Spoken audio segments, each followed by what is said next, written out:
begin. Holding on page Lamed Aleph. We're middle of the Rebbe's Maimer of Tafshin Mem Beis, and we are continuing in the summary of the Friedrich Rebbe's Maimer of the first 11 chapters, the first 11 oisias of Tafshin Yud, the Yud Tafshin Yud Hamshach, and we are continuing about the topic of the transformation of the klippa into kedusha, the idea of what the kroshim oimdim are about. So we're holding on page Lamed Aleph Ois Gimel. Hine k'dei lafich hashtus t'luma zeh l'shtus t'kedusha, to be able to transform the folly of klip of the opposite side to the folly of holiness, which that means l'maylam didvag bolt. We said that in the Friedrich Rebbe's Maimer. We explained that what is the idea of shtus t'kedusha when we go beyond limitations. So then that is leaning and going beyond and above the central line. The last is Meshekar Olam Kroshim Oimdim, and to transform the falsehood of the world, which is the word for sheker is the same letters, like the word keresh, and make them into standing kroshim, and even more than just standing, but like we said also in the previous ois that Rebbe explained, the mahalchim bein oimdim, such a way that we don't just have the mila, the advantage of malachim oimdim and maloi, but even more so, we have a level of that they are that the level of neshamas, because they're doing it through their avodah, it's in a way of mahalchim traveling and going above and beyond any types of limitations. So to be able to accomplish that, there's a need for a war. To be able to be victorious in the war, that's my nefesh. One needs to awaken the essence of the soul. When a person awakens the essence of the soul, then surely he'll be victorious. The idea behind this is the Nisa Medrash was brought down the Medrash. Hashem is called Tzvakis. When is he called Tzvakis? The Medrash says, when he's fighting, when he goes to war with Rishoyim, then he's called Tzvakis. By Dezem, the Netzach uses all the Shakir, and this way is also awakened the idea that the everlasting one of the Yidden will not say false, will not be false. So again, we're playing off the idea of the sheker that we spoke about before, Hepech the sheker oilam, that when we awaken the netzach, the midas hanitzachim, which is what war is about, to accomplish and to bring forth the idea of victory. So then we defeat or we transform the falsehood of the world and we make it Netzach Yisrael Lo Yishaker. Netzach, he's playing off not just Netzach from the word the everlasting one, but Netzach from the word Nitzachim. So when we have the idea of Nitzachim, we have the idea of victory. The level that's rooted in the essence of the soul is the power of victory. So then we come to a level of transforming the Sheker, Lo Yishaker. To affect the victory in the war, so that the war is actually run through the tzva'os of Avaya, the army of Avaya.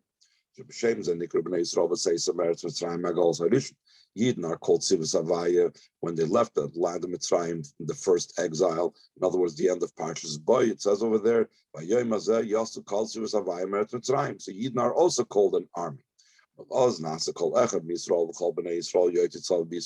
then on, from when Hashem called them Tzivos Havaya, when they left the land of Mitzrayim, every single Yid and all Yidden become those that are considered going out to war, meaning they are part of the military, they're part of the army.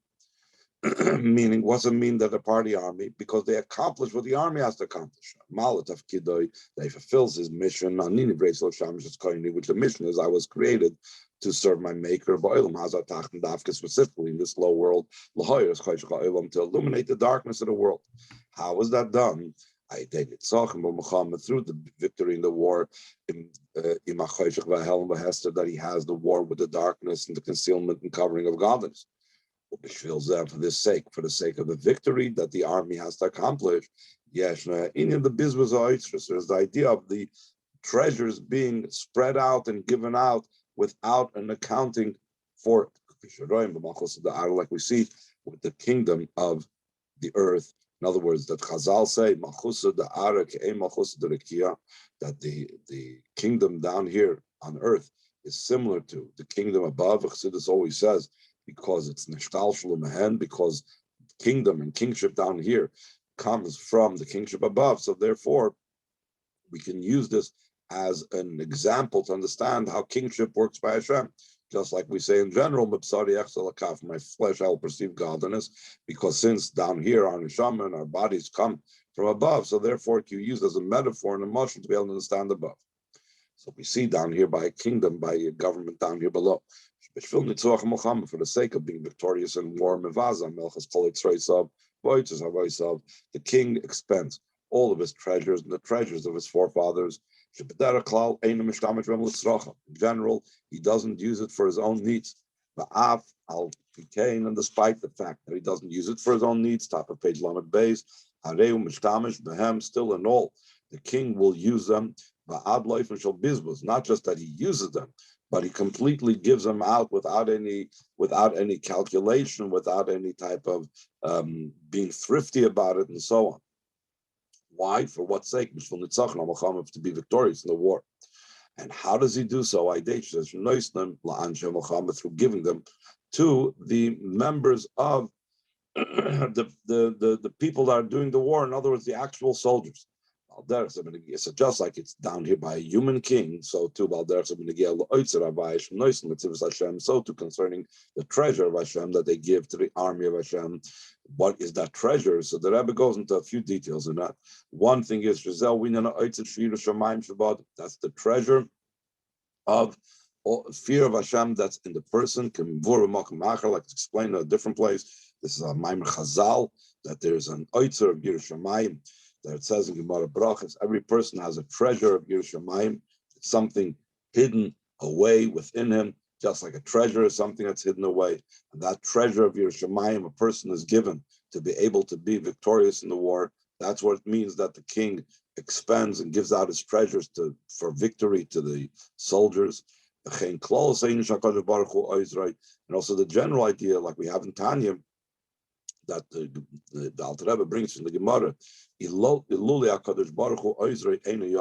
not for Hashem assisting the Yid in his battle against the Yetzer Hara, he would not be able to overcome his Yetzer Hara. So this is also included in the Oitzer, in the treasure that's given from above to the Yidden, to the Sivus Havaya, to be able to be victorious in the war.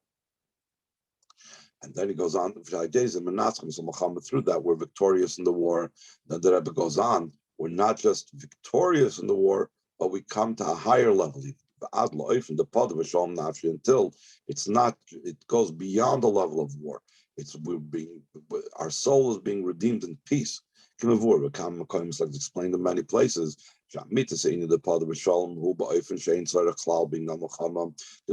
The true idea of redeeming in peace is in such a way that there's not even a need for war. Like it says, he redeems in peace from those that battle me. So instead of needing to go to war, needing to go into a battle, he's redemption is in peace. This is similar to the way it was in Shlomo Melech's times, that he didn't have to go to war. That his entire relationship with the non-Jews and people that could potentially be enemies of the Jewish people was in a peaceful manner. Like it says in the pasuk, Shlomo is his name, and the pasuk explains why is his name Shlomo. It plays off of the word peace. V'shalom v'sheket eten al Yisrael b'yamav.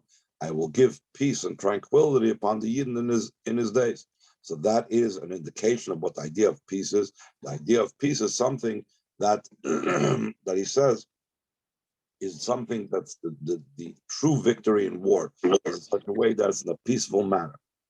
Okay. And then he says, you say them as even more so. Like the redemption from this final galus in the coming of Mashiach, that the peace will be in the ultimate manner, in the greatest manner possible, that it will be the peace of Mashiach's times, that there won't even be a potential for war, Potentially, in the times of Shlomo Melech, it was peace, but it was potentially a possibility for war. But in Mashiach's times, there won't even be able to be the concept of war whatsoever. It'll be completely beyond any type of potential for war, the ultimate state of peace, where there won't even be an idea of enemies. Anyway, if you want to ask a question, please, here's the time. But let's try to keep it to the Maimer, like we said, because this is just a review of the Friedrich's Maimer up till now. Yeah, quick question. Maybe you addressed this before, but when we say that everything depends on heaven except the fear of heaven, how does that fit here? That's giving by Hashem. So again, this is really a side question, but the short point is that's why it has to be a treasure. Treasure means that it's concealed. So it's up to us to reveal it. And Hashem gives us the tools and gives us the potential to be able to reveal it. So that is considered giving us the oitzrus necessary to be able to accomplish it. But in actual Torah mitzvahs, as we see in our day-to-day life, we need to make the choices, and Hashem doesn't make the choices for us. We have to make sure to act upon that oitzur of Yiras Shamayim. Is this the same thing that they've been talked about in the Tanya the last few days, with that hidden Ein Sof that can be tapped into? That's there is actually a connection with today's Tanya more in the earlier chapters of Basi Lagani, not so much over here, even though to a certain degree it connects, because we're talking about the essential nature of a Yid, which is what he's talking about in Perek Ches and in today's Tanya as well. Okay, Ois Dalet. So now he's finally going to get to the 12th chapter of the Maimer of the Friedrich Rebbe. Line 15. And the Friedrich Rebbe continues to explain in chapter 12. That is corresponding to this year, which is the second time in Tafshin Membeis 5742, 1982, was the second cycle, the second time when the Rebbe was elaborating on the 12th chapter of Basi Lagani. As we learned already, the previous Maimer, Tafshin Chav Beis, from 5722, that was the first time that he elaborated on it. Now we're actually holding the fourth cycle. The Rebbe goes through the classic thing that in the general Hemshech series of Amorim of Basi Lagani, there's 4 Amorim, and altogether there are 20 chapters. One chapter per year. And after 20 years, which is after 1970, Tafshin Lamed, we began again 20 parakim, 20 chapters, in the second time around. Yes, Shloimer, the Rebbe says this idea of doing 20 chapters twice, that's the idea of 2 letters chaf. There's chaf and there's lange chaf. That's the twice chaf, has a very powerful significance. Oisis kfulus, they are the double letters, hashayachim linagula, that's connected with the idea of the redemption. Let's see the commentary on the side that the Medrash speaks about, that the oisis kfulus have to do with the geula. So he says, line 61, Kidivrei, on the commentary on the left side of the page, Kidivrei Medrash, like the words of the Medrash, Chamish Oisius Nichpalu, that 5 letters were doubled, the Kulan Lashon Shel Geula, and all of them are expressions of Geula. Chaf, the letter Chaf, Shenigal Avram Me'ur Kazdim. Avram Avinu was redeemed from Ur Kazim with the double letters Chaf, Shenamar Lech Lecha Ma'artzecha. So it's 2 Chafs. That is the idea of showing on redemption. Mem Shaboy Nigal Avinu Yitzchak Miyad Plishtim Shenamar Lech Imanu Kiat Samta Mimenu Me'oid. So the double mems, I think, are going on the Mimenu. So that's a double mem over there by Yitzchak. Nun by Nigal Yankov Avinum Yadeso Shenamar Hatzileni No. So it says the Hatzileni and No. Pei is by Nigal Yisrael Mitzrayim Shenamar Pocket Pekadati, uses double pay. Tzadik Shaboy Asa Kadosh Baruch Hu Legal Yisrael B'Soif Shenamar Ish Tzamach Shmoy V'Tachtav Yitzmach. So you have over here the double letters. Also, the Mefarshim explained the uniqueness of these double letters is that they have an end letter. In other words, all the letters that he talks about over here is not just that the pasuk repeats it twice, but all of these letters have an end letter. There's a chaf and a lange chaf. There's a mem and a shlos mem. There's a nun and a lange nun. There's a pei and a end pei. There's a tzaddik and a lange tzaddik. So all of these are unique, not just that they're used doubled in the Chumash or in Tanakh, but we find that they also have final letters. So Al Kaponim, this I know it's a little bit of a tangential thing, but the Rebbe mainly is trying to explain that the fact that we're in the second cycle of 20, so that also has to do, it's very auspicious, it has to do with the Geula. If you notice also in this Maimer, the Rebbe brings in the Geula a lot, even in the middle of the Maimer.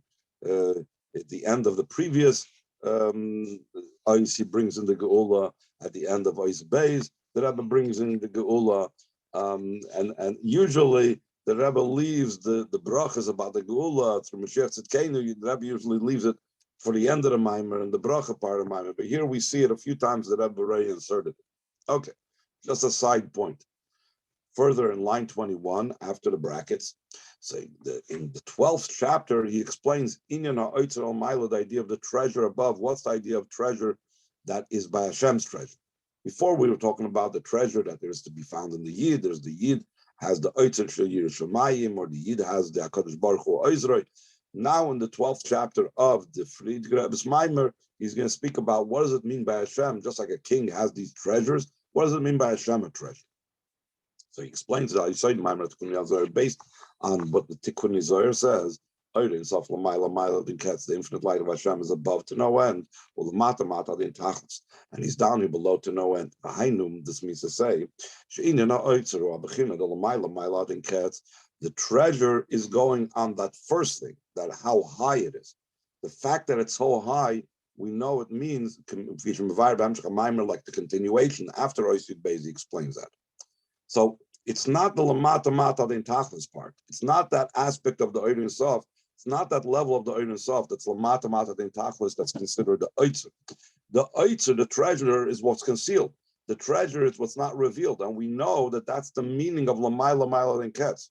That despite the fact that he comes down here and he affects the Oirin Sof down here in the ways that we spoke about in the Maimer of Tavshin Chav Beis and so on, still in all, there's a level where he conceals himself so powerfully.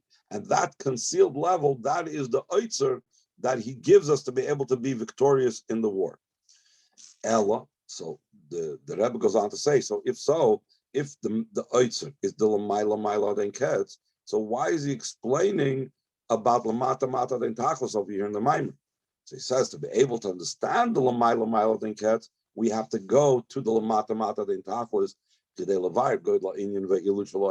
to understand the great matter and the elevation and the high level of this treasure. He first explains the great quality and the advantage of that which goes down below to no end. By realizing and seeing how low it reaches and how powerful the expansion of the Ein Sof is, from that we'll be able to understand how much more so the great quality of the Ein Sof is, that it's high to no end. So that's the idea of the treasure.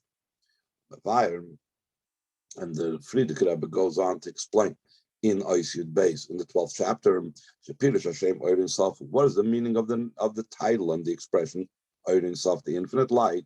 It doesn't mean that the light is the light of the Ein Sof, the light that comes from the infinite. Rather, it means that the light itself is infinite.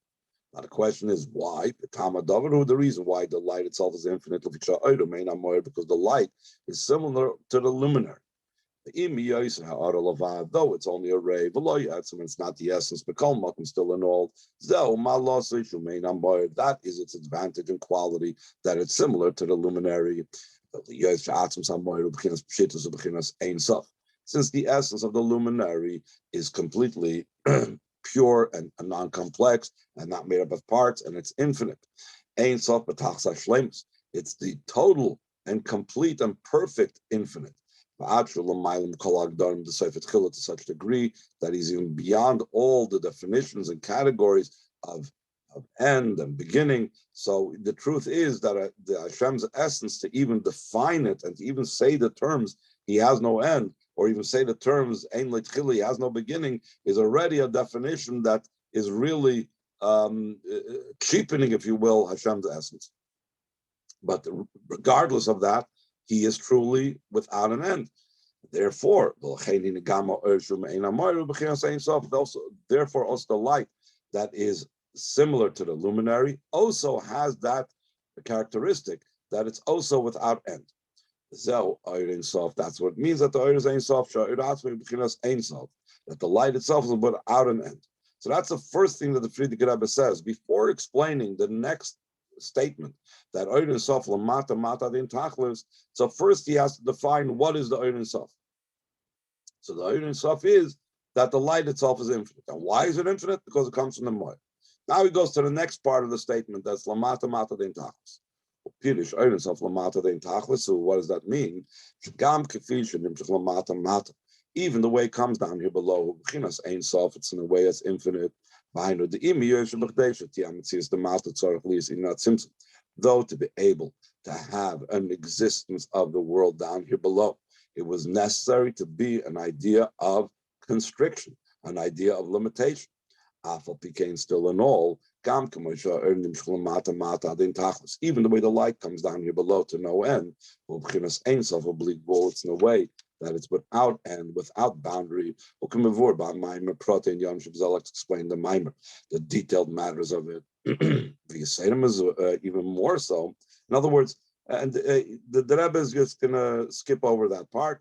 We already had this in Tafshin Chav Beis. The Rebbe spoke about in that mimer at length, about the infinite nature that we find in the world, powers of the infinite. We have the infinity of the creations, that they are Moraba Masecha, Magodla Masecha, how great they are Karyam and the Ish, that let's say the Tzva Shemayim are always there and just as strong as our created time, or the Tzva Ha'aretz are constantly recreating. That's also a power of the infinite, and so on. The previous mimer that we learned about, we spoke about it, and the Rebbe doesn't go into it over here. He doesn't dwell on that point now. Then the Rebbe goes on and he ups it some more. He says, "V'yiseirim is even more so can move a mas cholos hahemshich, like it's understood from the beginning of the hemshich of Basi Legani of the Frierdiker Rebbe. Davke lamata mata, specifically down here below. In idei masein over the same through our actions and our service, but in the worlds that came into being because of the tzimtzum, until this low world, there is nothing lower than it. Nasa Ginuni becomes my special place, like we said, Basi Legani Legnuni, Shal Atzmus Mahus of Hashem's very essence. So the Rebbe now throws in a new point over here. Up till now, we're talking about how the Oir Ein Sof is Lamata Mata Dein Tachlis. Here, the Rebbe says it's not just the Oir Ein Sof, it's Hashem's very essence is down here below. And Shulamai Legam B'chinas Oir Ein Sof. The Hashem's essence, that's the idea that comes on Legani, Legnuni, is much higher than the level of the Oir Ein Sof. The general idea in this is like to explain the Arizal's writing, and then he enumerates different Sifrei Kabbalah that this is brought down. Initially, the infinite light of Hashem filled the entire empty space. There was no room for the worlds to stand, to be there, to exist. Is in that symptom that had to be the idea of the constriction and the limitation of Hashem's light, meaning the total removal, the siluk of Hashem's light. So there should be an empty space, that in it should come down a very narrow and short and constricted line of revelation of godliness. Through that came into being the entire chain order of descent till way down here below.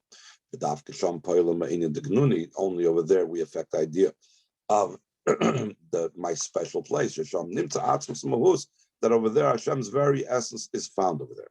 So essentially, it's interesting over here. The rest of the mimer is really primarily going to focus not on the mata den tachlis, which is what we saw the focus in Tafshin Chav Bey's Maimer, but he's mainly going to take it to a totally different place. And he's going to talk about not that the Oid itself is mata den tachlis, but that Atzmus himself is found down here below. And the connection that a Yid has with Atzmus, and how we connect to Atzmus and so on, and the Dir B'Tachtoinim, which is a Dir to Atzmus, that's essentially how he's going to go over here. Instead of talking about the Oid itself is Lamata Matin Tachlis, he's going to talk about Atzmus is down here. Any questions? Yeah, quick question. I'm getting confused. The previous ois, he says that the oitzer is the Yireh Shamayim, and in this one he says is the Or Ein Sof. How does he connect the two? So there is two components of it. There is the oitzer of Yireh Shamayim. That's what we have concealed within us, and then he says the oitzer, in a way, where does that come from? Where is that? Where we have the power for that, and so on. That's from the Lamaila Adin Ketz, the level of Hashem's very height of concealment. So essentially, there's the way he explains it in our avodah, and then there's the way he explains it in what Hashem gives us. Obviously, they're connected. When Hashem gives us that inspires and that awakens and that touches our essential Oitzer Shir Shemaim that's within us.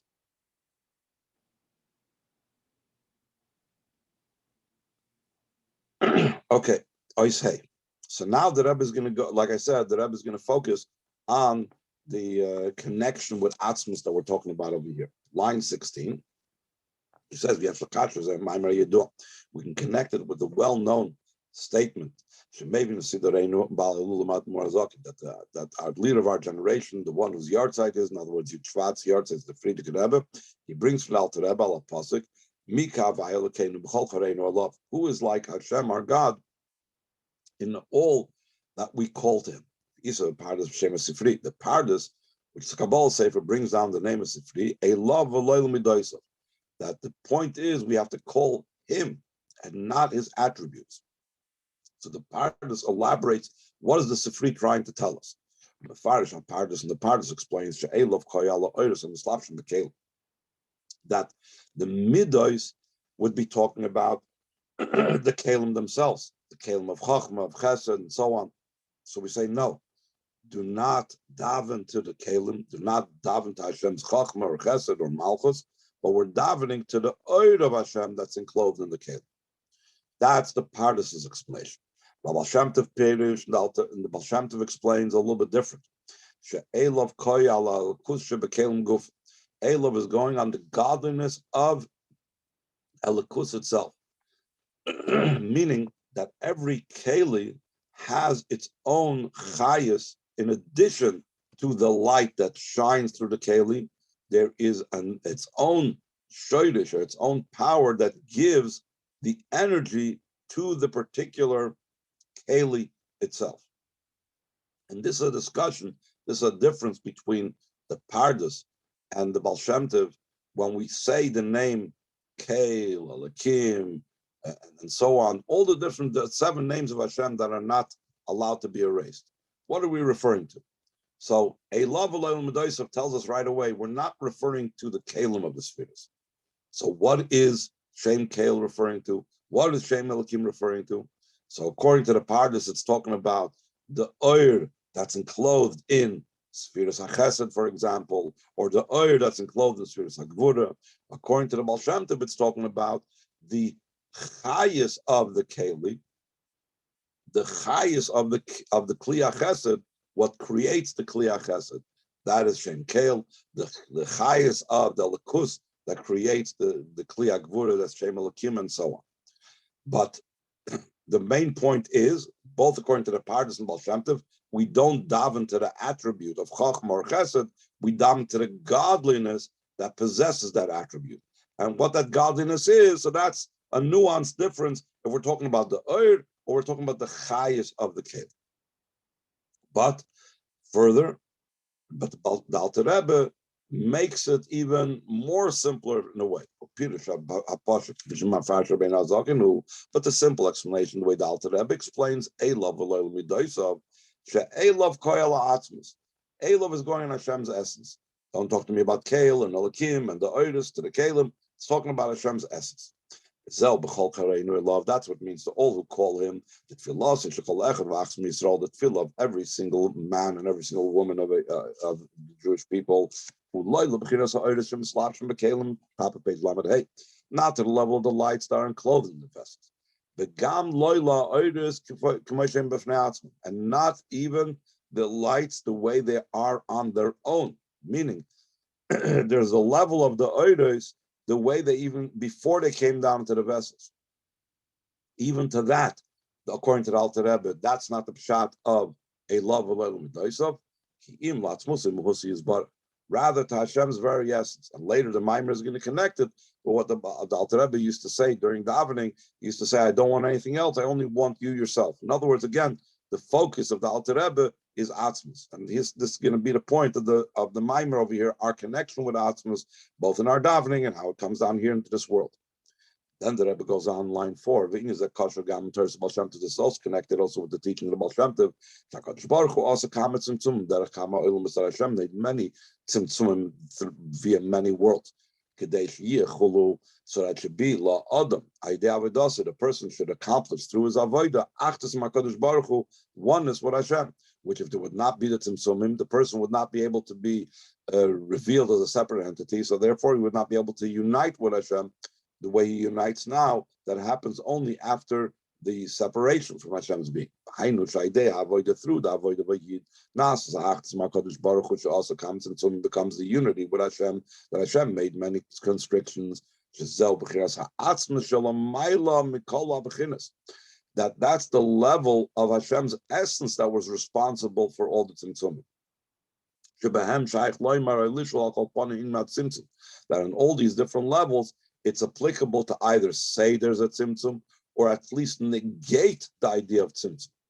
Meaning, Hashem, Etzem made such levels that either the levels are susceptible to tzimtzum or there are such levels which we say about it that there's no tzimtzum over there. But the very fact that we say that there's no tzimtzum over there means that it relates to tzimtzum. There's a concept of Chassidus brings down that there's such a level in Oyer Sof, the tzimtzum didn't even touch over there.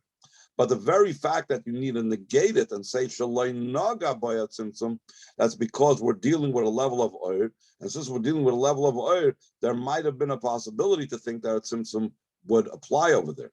Whereas in Hashem's very essence, the whole idea of tzimtzum doesn't apply, not just that Hashem's essence is not mitzumtzum and doesn't come under tzimtzum, but even the term, to use the term tzimtzum is not applicable. So therefore, you can't even say that he's not even on a level of tzimtzum.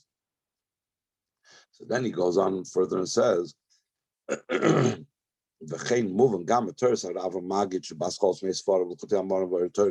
understood from the teaching of the Mizrach Magid at the beginning of both of his farm, known as the Kutei Marim and Torah Oyer, Hashem is Baruch Tzimtzum Kaviyachos Bihirasa, that Hashem Kaviyachol, metaphorically speaking, constricted his brightness. Like, for example, a father that constricts his intellect, he speaks minor matters for his young son, to such a degree that he plays around with his small son. That he gives an example for Hashem's tzimtzumim. It's self-understood. It's simply understood that this is referring to a level that did so, that's higher than all levels of revelations. Again, the Rebbe is always trying to emphasize and to bring out how it's talking about Hashem's essence. How come? How do we see from this mashal that it's dealing with Hashem's essence? Since it's because of the essential love of a father to a son. And when we're dealing with Ava Atmas, the Rebbe is going to conclude that's from the essence. So therefore, since we're using the example of the love of the essence of a father to a son, so we're also talking about the essential nature of the Eibishter that causes the tzimtzumim. So therefore, the tzimtzumim is for us to be able to connect with Hashem's essence. Then the Rebbe says in the brackets, where does this idea come from? of the essence, the love of the essence of a father to a son. The reason for the fact that the love of a father to a son is a love of the essence, because that's the way it is above, like all matters down here below, that we're a chain descent from the inyanim from which it came above. In other words, the reason why the love of a father down here to his son is a love of the essence, it's because it came from the essential love that the Hashem has for us. That's something of the essence, and because that's of the essence, so therefore we understand that the tzimtzumim that Hashem made, whether in the Torah of the Baal Shem Tov, or whether in what Mezritch Magid says, is something that Hashem's very essence made, so we should be able to connect with His essence. Let's stop over here. If anybody has a question, then we'll continue in this ice. Are we going beyond the time today? I'm sorry. Oh! I totally lost track. Sorry. Wow. I completely lost